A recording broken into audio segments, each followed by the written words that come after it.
Harmonize amefungua kwamba alikuwa anadaiwa kodi ya nyumba na hivyo ilimlazimu kuhama sehemu alipokuwa akiishi na kuhamia sehemu ya Goba baada ya kushindwa kulipa kodi ya nyumba. Kupitia ukurasa wake wa Instagram aliweza kuchapisha orodha ya deni alizokuwa akidaiwa. Alifunguka na kuandika hivi: kama mlivyosikia, nadaiwa na baba mwenye nyumba na kanijia juu, hivyo imenibidi nifungashe. Uzuri nimepata nyumba kali tu maeneo ya Goba huku. Binafsi sijawahi kuwa muoga wa madeni wala maisha. Kama kuna mtu anakudai au hata mtandao wa simu unakudai na unasoma posti hii, usirudi nyuma, usijali. Kila mtu anadaiwa, na nikukumbushe baadhi ya madeni niliyopata na kuyalipa kipindi hiki nikiwa napambania imani mlionipa kwenye mziki ili nisipotee. Katika orodha kataja ya kwanza ni Label, alikuwa anadaiwa bilioni ama milioni 600 na Wasafi, na hiyo akaipiga tick kwamba aliweza kuikamilisha na kumlipa Diamond Platnumz ili kuweza kuondoka Wasafi. Akaja kwenye orodha ya nambari ya pili, bank ya CRDB, alikuwa anadaiwa milioni 200, na nakumbuka kuna wakati kulikuja pakatokea maneno mengi sana kwamba alikuwa anadaiwa nini, yani palikuja pakawa na mambo mengi sana kuhusu deni hii ya milioni 200 aliyokuwa kidaiwa. Akasema kwamba pia hii aliweza kumaliza kuilipa, na akasema katika orodha ya tatu alikuwa anadaiwa na Jembe ni Jembe, alikuwa anadai milioni 100, akaweza kuilipa milioni hii milioni 100. Kuna wakati aliweza kuzungumza na kusema kwamba ilikuwa ni mchango miongoni mwa zile michango aliweza kupatiwa ili kuweza kujazia pesa zile ambazo alitakiwa kulipa Wasafi ili kuweza kuondoka. Aliweza kukopa hii na kuweza kuuza vitu vingine ili kuweza kujaza milioni 600 ile ambayo aliweza kulipa WCB.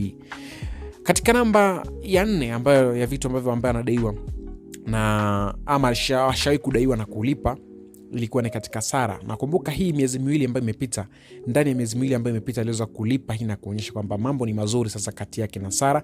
Sara aliyekuwa mchumba wake wa zamani alikuwa akimdai milioni 180 na akasema kwamba ameweza kuilipa. Katika vitu vingine ambavyo anadaiwa ni katika bilioni 1 ambayo aliweza kuwekeza katika lebo, ingawa lebo yake kidogo iliweza kuwa haikuweza kuzaa matunda kama alivyokuwa kitarajia.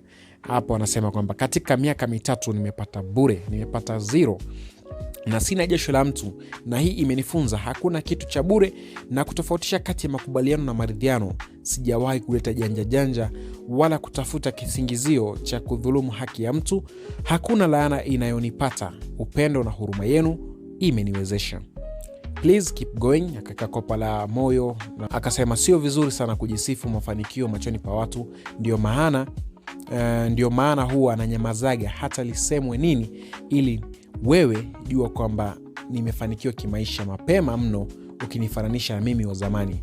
Parking yangu ina thamani ya bilioni 2, yani V8 2, Range Rover Sport 1, Range Rover Defender ya mwaka 2024 1, BMW 4Z 1, na nika invest katika mansion ya zaidi ya bilioni 4. Ameweza kuinvest katika mansion ambayo anaijenga. Amekuwa kweli akionyesha video tofauti za mjengo ambao umeonekana kama ni mjengo wa ghorofa, sijaelewa ni nini, lakini hajawahi kutokea waziwazi na kusema nini anajenga. Lakini hapa kulingana na posti hii anasema kwamba ameinvest katika mansion ambayo ni hela ambayo ameitumia hapa ni zaidi ya bilioni 4.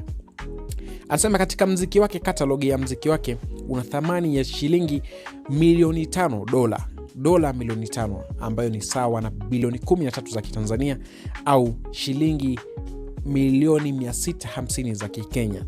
Anasema nikisema niuze leo hii sina mkopo wala marejesho yeyote. Nataka nijifunze elimu ya fedha kwanza, then nitakopa. Anyway, jana mvua ilinichapa sana kipande cha Goba. Nikakutana na Kusa. Mazungumzo yetu yajikita sana katika kutambua mchango na dhamani ya watu tulionao wanaojitoa usiku na mchana kwa ajili yetu.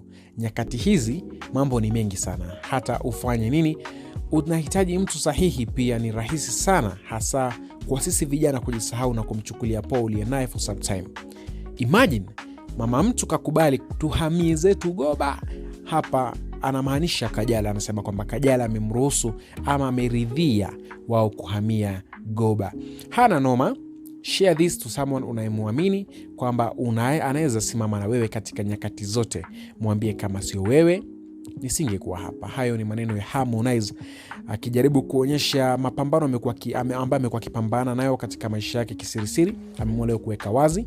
Na huenda hii pia ni project ya Kusa na Harmonize ambao wameweza kukaa wanaitengeneza, kwa sababu unavyomjua Harmonize ni mtu ambaye akifanya kitu lina dhamira ambayo inakuja kuonekana pale mbele. Hii najua tunaweza tukategemea ngoma yoyote wakati wowote ya Kusa na Harmonize. Sijui nani akamshirikisha mwingine, lakini ninavyoona ni huenda ni Harmonize kamshirikisha Kusa ama ni Kusa kamshirikisha Harmonize. Wakati wote hivi panaweza pakaanguka mawe kutoka kwa hawa jamaa wawili.